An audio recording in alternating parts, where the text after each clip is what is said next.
نحمدہ ونصلی علی رسولہ الکریم اما بعد۔ نماز سبق نمبر 2، نماز اور جسمانی صحت۔ نماز ایک بہترین ورزش ہے۔ سستی، کاہلی اور بے عملی کے اس دور میں صرف نماز ہی ایک ایسی ورزش ہے کہ اگر اس کو صحیح طرز پر پڑھا جائے تو دنیا کے تمام دکھوں کا علاج بن سکتی ہے۔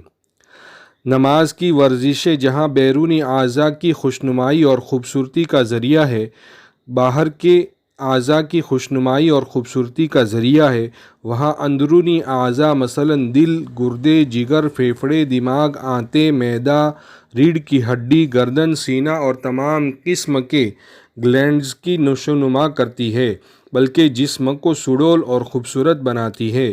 یہ ورزشیں ایسی ہے جن سے عمر میں اضافہ ہوتا ہے اور آدمی غیر معمولی طاقت کا مالک بن جاتا ہے۔ ایسی بھی ہیں جن سے چہرے کے نقش و نگار خوبصورت اور حسین نظر آتے ہیں۔ عمر کا تعین۔ ورزشی نظام میں ہر عمر کے لیے علیحدہ ورزشیں ہوتی ہے، بڑوں کے لیے علیحدہ، چھوٹوں کے لیے علیحدہ الگ، حتیٰ کہ عورتوں اور مردوں کے لیے ورزشی نظام الگ الگ ہوتا ہے۔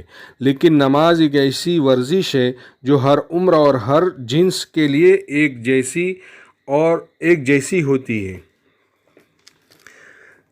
نماز کا ورزشی چارٹ۔ آدمی تمام رات سویا رہتا ہے، جس کی وجہ سے اعضاء مضمحل اور سست ہو جاتے ہیں، جسم کا دوران خون سست ہو جاتا ہے۔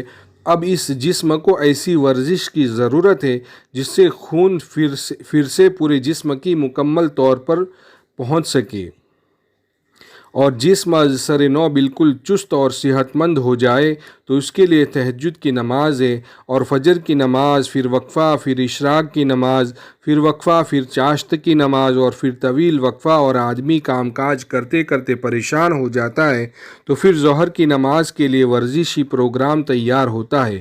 حتیٰ کہ سوتے وقت نماز عشاء کا ورزشی پروگرام کچھ طویل ہوتا ہے کہ آدمی کھانا کھاتا ہے اور کچھ پیتا ہے۔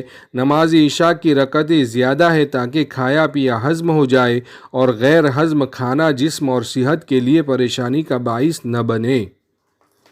ایک غیر مسلم ماہر کی حیرانگی۔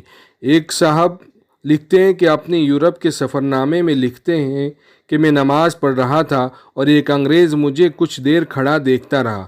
جب میں نماز سے فارغ ہوا تو مجھے کہنے لگا کہ یہ ورزش کا طریقہ تم نے میری کتاب سے سیکھا ہے، کیونکہ میں نے بھی اسی طریقے سے ورزش کرنے کا طریقہ بتایا ہے۔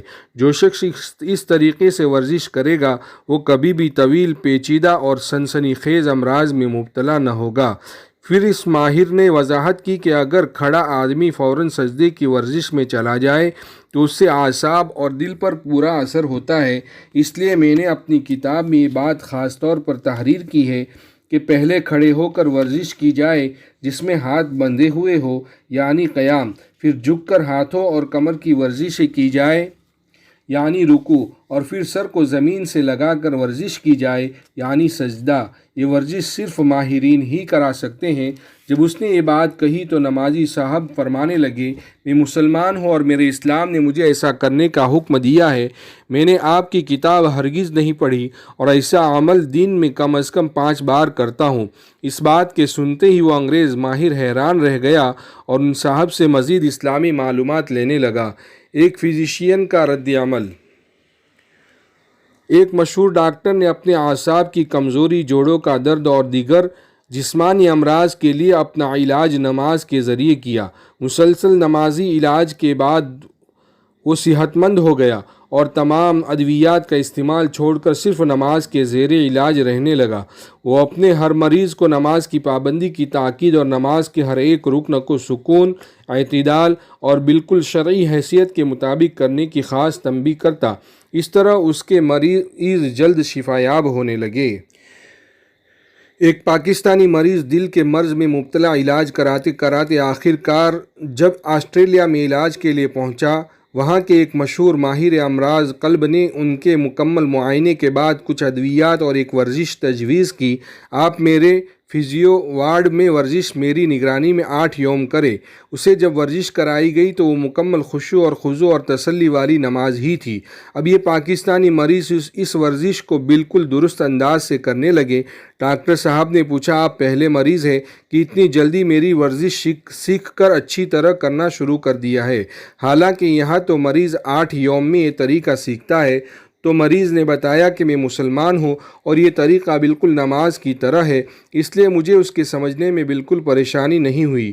تو ڈاکٹر نے دوسرے روز اس مریض کو ادویات اور خاص ہدایت اس ورزش کے بارے میں دے کر رخصت کر دیا۔